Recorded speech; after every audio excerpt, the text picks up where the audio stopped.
સુરતમાં એક તરફ પોલીસ અસામાજિક તત્વોની યાદી બનાવી રહી છે અને કાર્યવાહી કરી રહી છે, ત્યારે બીજી તરફ અસામાજિક તત્વો દ્વારા ફેલાયેલા આતંકનો સીસીટીવી ફૂટેજ સામે આવ્યો છે। આ વખતે આ સીસીટીવી ફૂટેજ ભેસ્તાન વિસ્તારમાંથી સામે આવ્યો છે, જેમાં કેટલાક અસામાજિક તત્વો 6 મિત્રને લાકડાના ફટકા વડે મારી રહ્યા છે।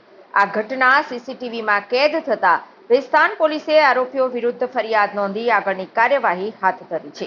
આ વિડીયો ધૂળેટીના દિવસનો હોવાનું પોલીસ દ્વારા જણાવવામાં આવ્યું છે। ધૂળેટીના રંગ ઉત્સવની મોજ મસ્તી વચ્ચે સુરતના ભેસ્તાન વિસ્તારમાં એક ગંભીર ઘટનાનો બનાવ સામે આવ્યો છે।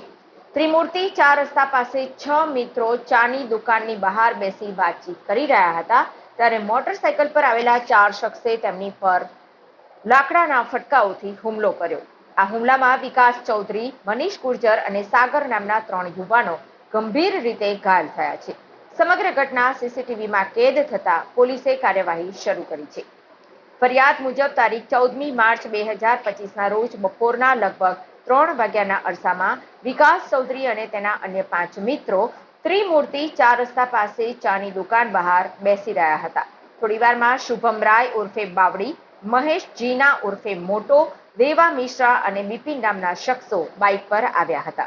તેઓ ગાળો આપવાની સાથે સાગર સાથે ઝઘડો કરવા લાગ્યા। થોડી ક્ષણમાં જ વાત ઝઘડામાં ફેરવાઈ અને શખ્સોએ લાકડાના ફટકાઓ વડે સાગર પર તાબડતોબ હુમલો કર્યો। સાગર મારમાંથી બચવા ભાગ્યો, પરંતુ હુમલાખોરોએ વિકાસ ચૌધરી અને મનીષ ગુર્જરને પણ લાકડાના ફટકાથી ગમે તેમ મારવા શરૂ કર્યા।